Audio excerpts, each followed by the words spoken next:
Kid.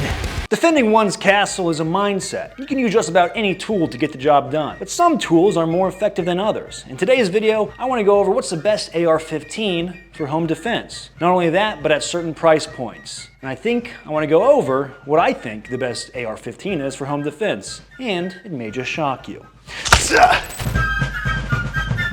My wife bought me this Stanley, and it feels like I have an adult sippy cup.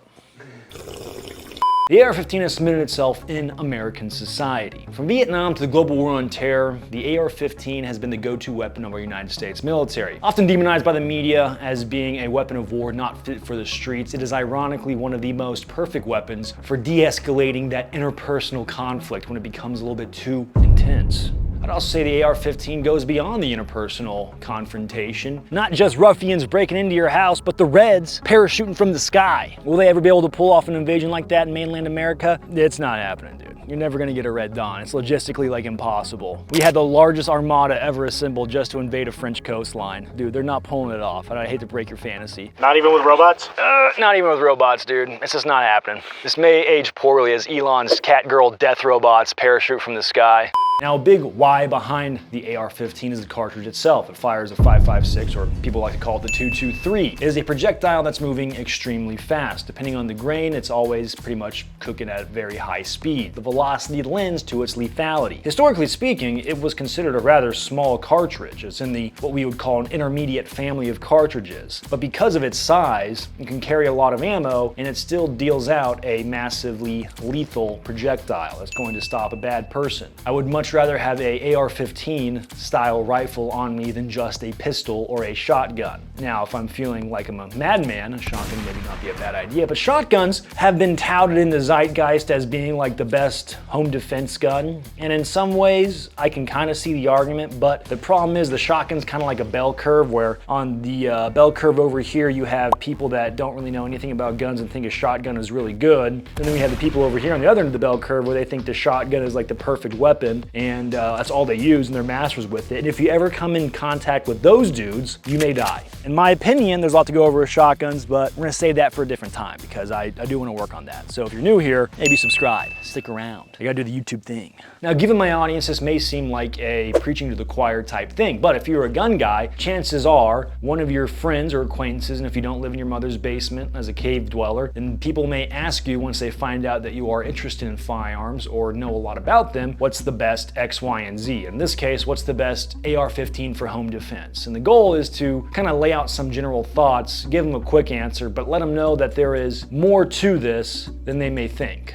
If you don't consider yourself a gun guy and you're new here, then welcome. You're gonna get learnt, you're gonna get a lecture, you're gonna get my TED Talk. Now, a common dogma thrown around within the firearms space is that you should spend as much money as possible on the highest quality parts for your gun. Your life's at stake with this thing. You don't wanna trust your life to some cheap parts. You wanna do that? I mean, technically that's kind of what the military does. They find the lowest bidder in some aspects, but whatever. He means you boys lowballed the shit out of your competition. I personally don't want to risk trusting my life to cheap parts, but if we're playing a numbers games and statistics of probabilities and or your lifestyle that goes into this, then I think there may be some counter arguments, and I kind of want to get into those. But first I want to address what's the difference between a cheap AR-15 and a high-end AR-15. And with most things, it's quality. Now you may think, okay, I can get this $400 AR-15 or I can get this $4,000 AR-15.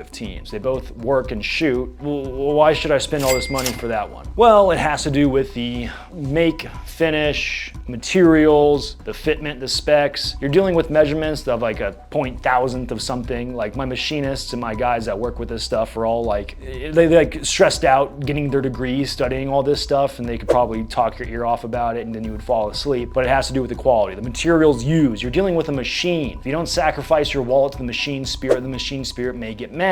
I think that's how it works. Those more expensive materials has to do with, say, your gun retaining accuracy, not getting as worn down, say when it gets heated up or over the long duration of high round counts. These guns are gas-fed machines. Machines are prone to wear and tear. Now, in a lot of ways, I do kind of agree with if you're gonna stake your life on it, you wanna have the most quality thing that you can afford. Now that being said, if we're looking at reality, there's a lot of folks where their budget comes into play. They don't think of themselves as an avid go to the range as often as they can shooter. They like to go on their weekends, hit the golf range, crack a few cold ones with the boys, let their wives or girlfriends tell them about the weird dream they had about them where they were cheating on them or something. And generally this person is well adjusted, but they recognize the need to have a long arm because it is a better tool than just a pistol. This individual wants to have a long arm, but it doesn't want them to cost them their long arm. See what I did there?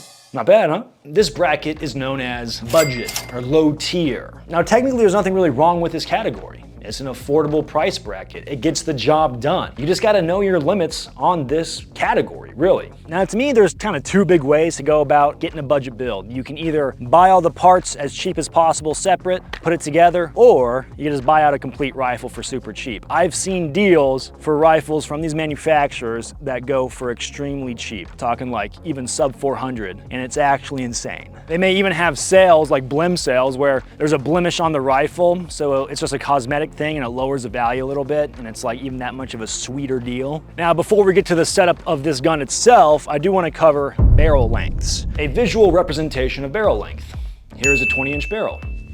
Here's a 16-inch barrel. There's other barrel lengths in between here, such as 14.5, 13.9, 12.5, any other weird measurements. But we're jumping to 11.5, then getting even shorter, and typically this is as short as I personally would go for a 5.56, but 10.3 inches. Now what does barrel length have to do with this? Well, typically with a home defense gun, people like to think that they want to go for a short of barrel as possible. And I, yet again, don't really disagree with that, but I think sometimes it is too hyper fixated on. And where that comes into play is if you want your gun that you're gonna be spending money on to have more capability than just with inside the 20 to 30 feet of your house, right? This is more like if the Reds are actually parachuting from the sky. Barrel length plays a part in the AR-15 because it has to do with the amount of velocity that that projectile can build up while the gases expand inside the chamber / barrel before it leaves that barrel. This all happens extremely fast. Your brain doesn't even process it by the time you pull the trigger, but that's the science of what's going on inside the barrel. There are grooves in there. As that projectile grips those grooves and spins down there, it's twisting along the barrel magnificently as the gases expand behind it.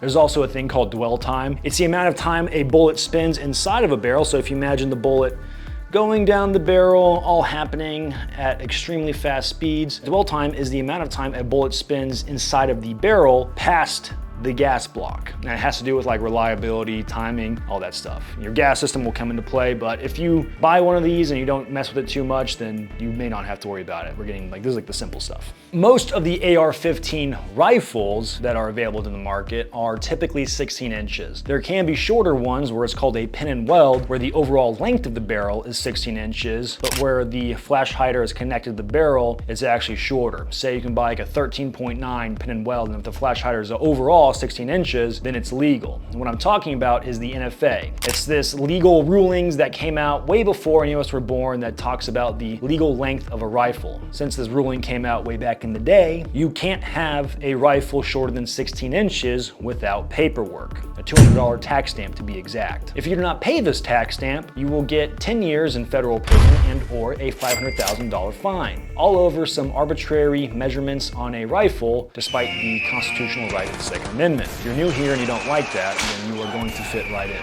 Now, if you do see AR-15s for sale with a shorter barrel, typically those are AR pistols. And of course, people do also sell SBRs, which is short barrel rifle, but you have to do the tax stamp for it. This 11.5 is a pistol. It's not a rifle, it's a pistol. I hate it here. This 10.3 Mark 18 is a rifle. It has a tax stamp, so it's legal, so it can be considered a rifle. This is a buttstock. That last one, pistol brace. Are you keeping up yet? Now you can buy an AR pistol and you can do the paperwork for it and turn it into an SBR. But usually for beginners, if they don't really care much about guns but just want the function, an AR pistol's not a bad way to go. Also, I know I threw a lot of numbers at you going over the barrel lengths and stuff like that, but that stuff does matter, and there is certain trade-offs with shorter barrels that you would have as opposed to longer barrels, such as, yeah, shorter barrels more wieldy, but the amount of velocity that you would get out of that barrel is less. So if you're trying to push it out to ranges and or the types of rounds you're using, it could come into play, but we're gonna try and keep things surface level for this part. Yeah, Now, moving on, I yet again think people do hyperfixate on the short barrel nature of a home defense AR-15. I don't disagree with it. I think there are trade-offs. You can get more use out of some longer barrels, and I think they have a perception where because I'm in my home, I will be conducting CQB, close quarter battle, but the reality of this is that the CQB that you're thinking of is not the CQB that will play out in this situation. Typically with this, I do want to give it a disclaimer and a caveat. I'm just a dude on the internet, take everything I say and do it with a grain of salt. I kind of think about this stuff a lot, and I want to have more a realistic approach to this. Now, this isn't like the CQB you would see from the combat footage and the horrifying things from like Live Leak. This is more, you're really just holding down an aspect of your house. If you're clearing your house CQB style, things have gone horribly, horribly wrong, and you are John Wick, and someone is trying to kill you because they know you're going to come kill their son because that your son killed your dog, that your wife who just died of cancer gave you. Like, you know what I'm saying? Like, it's gonna be a really niche thing. Yeah. Where this comes into play. What I'm trying to get at, fellas, is that if you are balling on a budget and you want to be in the low tier category, you can get a lot of use out of, say, a 16-inch rifle because being more accurate with it out to distance is a nice plus. You can still easily use it indoors to defend your home if you had to. You don't have to worry about any sort of tack stamp. You don't have to worry about pistol brace. It's a good best of both worlds. Now, when building out a home defense AR-15, I think it's important to think about how close you'll actually be using a rifle. Here we have the target right over there, the copious amounts of trash left behind by desert rats. And I'm gonna show you, unless you live in a mansion, this is probably considered a pretty decent range inside your house, depending on the angles and where you'll be holding. Anyway. That's not my best build drill. There we go, all A zones. Why I'm demonstrating this, because we have my iron sights on here, and these irons are not zeroed. I just threw them on because I wanted a point of reference. From this distance, minus my first string of fire, it's all A zones, so I'll prove it to you. These were my bad, I'll own that. But that's still within inside a man-sized target. You know, if you're waking up, buck naked, grabbing your rifle, defending your house from the rapscallions, I call that a good day of shooting. I'm at the top of my game right now, caffeinated, zinned up, lethal. You're not gonna be that way when the ruffians break into your house trying to get your doubloons. Now, quickly, I want to thank Americana Pipe Dream Apparel for sponsoring this video. They are fantastic young Zoomers getting after it in the milsurp space and arena. Not only do they sell milsurp clothing, but they have night vision, knives, manuals, e-bikes, and a plethora of other weird stuff that you can show off to your friends that will think it's neat. I like those guys a lot. Encourage you to go check them out. Also, got to give a big thank you to Optics Planet, the optics sponsor of the channel. Many of the optical devices you saw in this video were supplied thanks to Optics Planet. And of course, the ammo we were shooting for most of the video was going to be 55 grain, some training ammo, thanks to Badlands Munitions. Local Arizona guys, love to go shoot and train with them, and I love their ammo. Thank you, Badlands. When it comes to the topic of the home defense AR-15, many folks picture a shorter gun. You're indoors, it's pretty much close quarter battle, short guns make sense, right? Wrong! No, I'm just kidding, they kind of do. I've been in plenty of people's houses. I have seen the amount of space that they have to work with. There is plenty of room to swing a 20-inch rifle around your home, most likely, unless you're a hoarder. Is a 20-inch rifle as wieldy as a shorter gun? Like, can you maneuver it as easy in tight spaces? Absolutely not. But it's not a crazy thought that you can. Now, the implementation of this, I would say, we're gonna go over later in the video, but I do wanna demonstrate a longer barrel indoors. Oh no, how do I get through the door? Oh no. What do I do? Guys, how do I clear this threshold? No! Not the threshold with a 20-inch rifle, no! Oh, wait.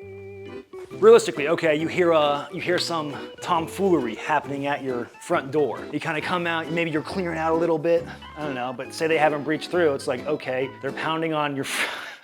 They're not trying to get in your back door.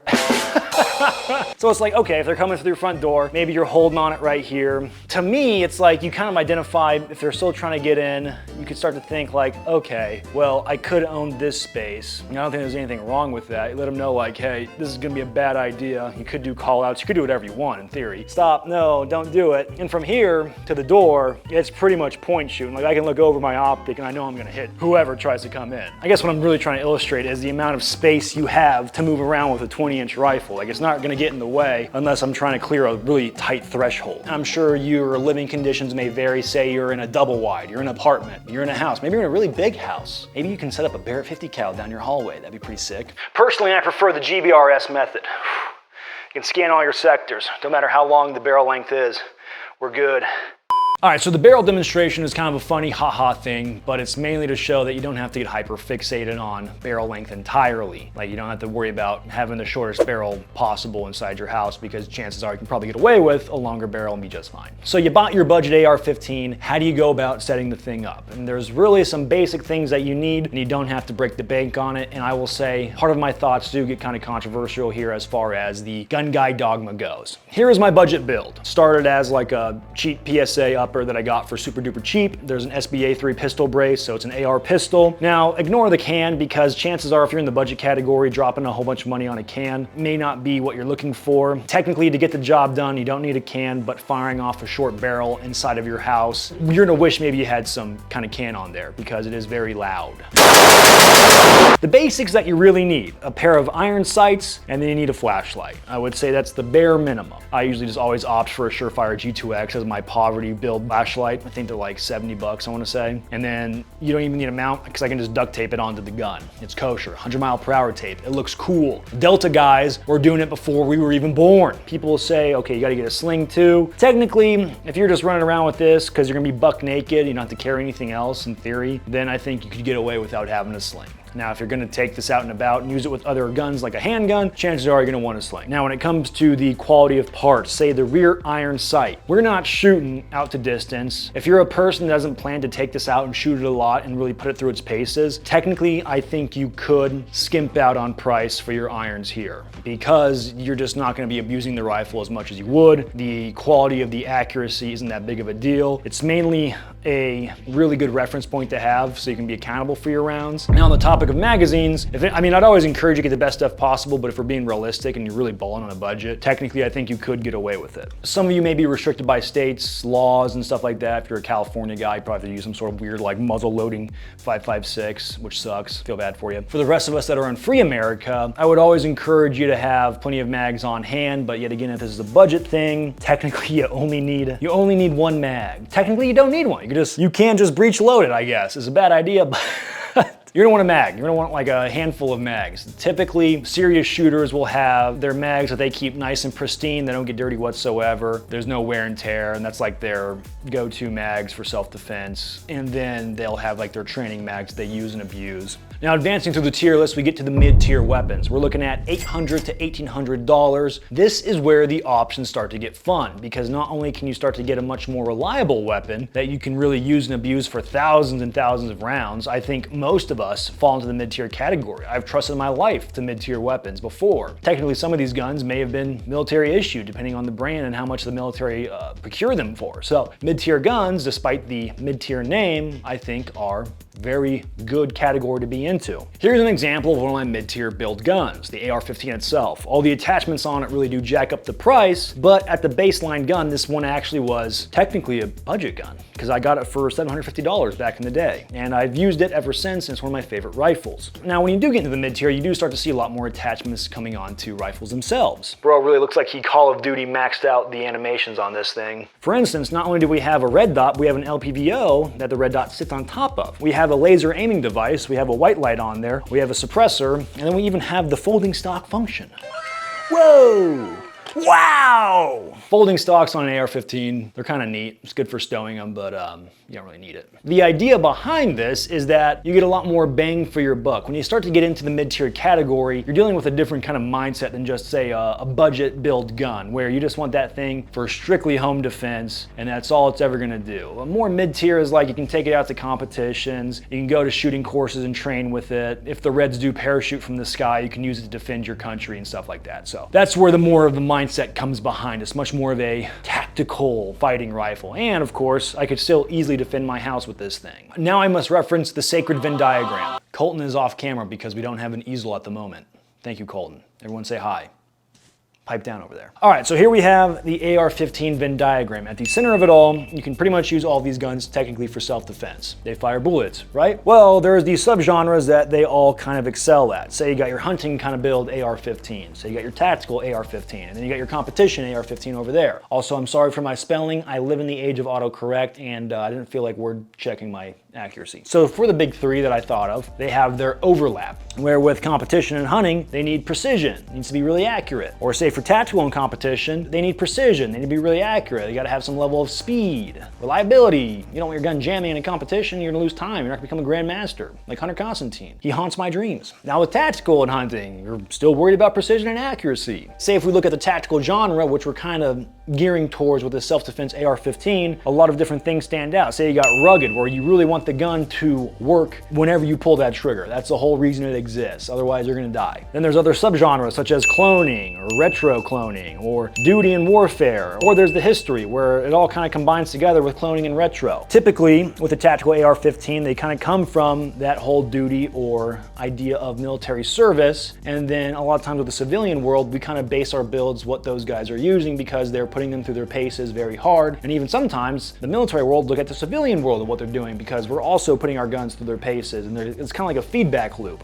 Now for competition, there's things that stand out on their own where, say a competition AR-15, those guys that compete, and I've seen this in the flesh, where they just need an optic and that's it. Their gun is as lightweight as possible, it's slick, no lights, no lasers. Sometimes they may not even run a sling because they're just dumping it into a barrel as they go on to the next part of the stage. It depends on the competition, really. Maybe they have really large muzzle brakes to help get that little edge of deleting that much recoil as possible, whereas a large muzzle brake like that isn't going to be as desired in a tactical weapon where they want to have more of a flash hider. So you can kind of see where there's a lot of these different genres that come into play once you start getting into the mid-tier category and up. Technically, this stuff can exist in the budget tier, but you're working on that budget, so it's harder to do certain things within this. When I think of the mid-tier individual, I think of someone that has gotten into shooting, takes it a bit more serious. They like to go to the range in their free time. They really budget for ammo, so they have the means to go and shoot. They're hitting local competitions. They're really putting their gear through its paces. They're going to shooting courses and stuff like that. There's someone that has really bitten off that desire to go out and shoot more. Personally, I think the mid-tier category is a fantastic category to be in. There's plenty of brands off the top of my head that I can think of, like BCM is the first one I got when I got into the mid-tier category. I will say mid-tier probably has to do with the build quality and the brand names attached to it. Maybe there's certain parts on the mid-tier that aren't getting as much of the high-end material as, say, the high-end build parts would be. And you wouldn't see the NATO death squads running around with the BCMs or whatever mid-tier brand there is. But of course, it is still respectable. Now we're talking about the high-end guns.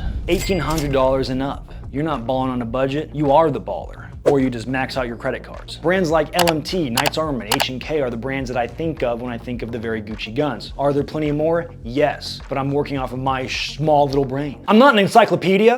And those are the guns you would see like the NATO Death Squad guys using. Like the guys that you never knew were coming. Like the HK-416 was there when they took out Osama bin Laden kind of guys. You know what I'm saying? I will say typically, this is the individual that either shoots a bunch or doesn't shoot at all.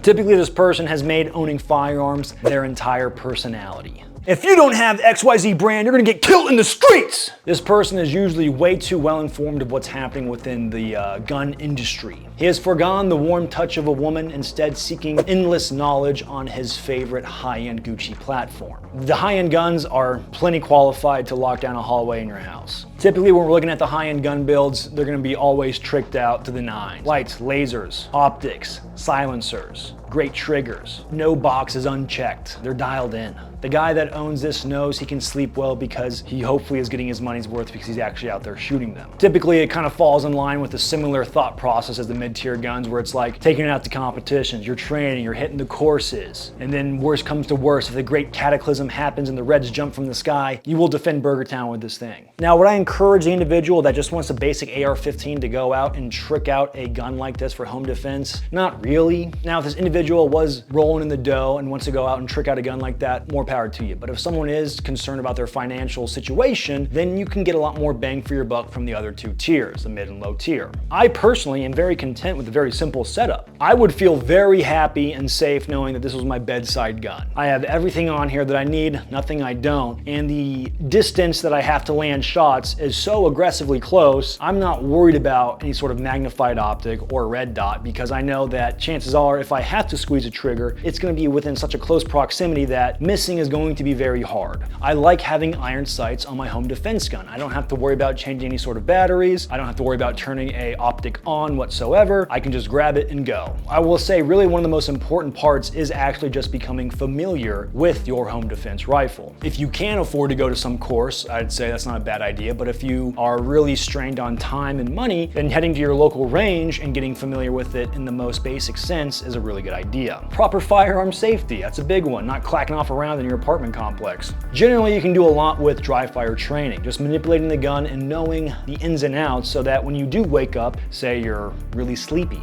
you're the sleepy eepies, maybe you're hungover and there's a threat happening, you're getting an adrenaline dump, your wife's going crazy, your baby's crying, and now you have to function under all that high stress. It's good to have the muscle memory there in that situation. And thankfully with rifles, they're really not that hard to retain that muscle memory once you do get it figured out. One thing I would really encourage is if you get the chance, say at an indoor range or say if you go shooting at nighttime, getting to try out your white light in a dark setting while shooting. I think that's really important because chances are a bad guy and or bad guys may show up when it's dark out. I do think we are getting to the point where it's more so the mentality and thought process that goes into it, because any of those rifles that I showed or talked about will do just fine defending your home. It kind of boils down to you, the individual, now having the proper mindset, having the positioning to make sure you're in the best leverage for dealing with a threat that will be trying to break into your home. I do really think that there is the idea and a fantasy that people have that if people are breaking into their house, it's gonna be like John Wick and they're gonna have a rolling gunfight all throughout their house. And I think that's a bad idea. Personally, if people were breaking into my house, I would want to secure my family. So if I have to move around my house like that, I would. Barrel length to me doesn't matter. I'd use a pike. I just won't have a phalanx with me, but I'll use a pike if I have to make sure my family's safe. But if I secure my family, get them all in one room, lock the door, I'm just gonna hold on that threshold inside the room while I get on the horn with the police and say, hey, this is what's going on. You better get here fast. Really, there's nothing inside of my house worth defending with my life. I'm not trying to take Mount Suribachi inside of my living room, dog. To me, the scariest part is after you squeeze a trigger. Say if you neutralize the threat, now you have to deal with the legal repercussions in a court case. So I would think about some sort of legal representation ahead of time if that ever does happen. Better to be judged by 12 than carried by 6. Ultimately, I will say the home defense AR-15 is a very simple thing. Insert AR-15, make sure you have a way to aim, make sure you have a white light so you can identify a threat in the darkness. You're pretty much set. I hate to break it to you, but there's no like, this is the perfect build. If you got it in your hands, it's the perfect build. That's what it really boils down to. Everything else is like, buy this, please. That's everything else. If you got it in your hands, you're the most lethal version of yourself in that moment. To put this in perspective of how lethal you are, if there was an individual armed with a rifle inside of a house, it would take not just a SWAT team, but probably multiple SWAT teams to deal with you. If it was like a military setting and the military knew you were inside that house, just you, they'd probably drop like $100,000+ bomb on you to neutralize you. You're that much of a threat. Trying to fight armed people with rifles and or belt-fed machine guns and or rocket launchers inside of structures is extremely dangerous. And if there are rapscallions that are trying to break in, they are really looking for a bad time if you're on the other side with a rifle. It's gonna go very bad for them. Well, gentlemen, I think this kind of wraps it up. I want to give all my thoughts on this. It's something that I do think about and something that I hopefully can help out with the newer crowd that are ever getting into the firearm space. It's more than just the weapon itself. It is you that carries it and of all the other things that go into it. I got nothing else for you. Godspeed, gentlemen.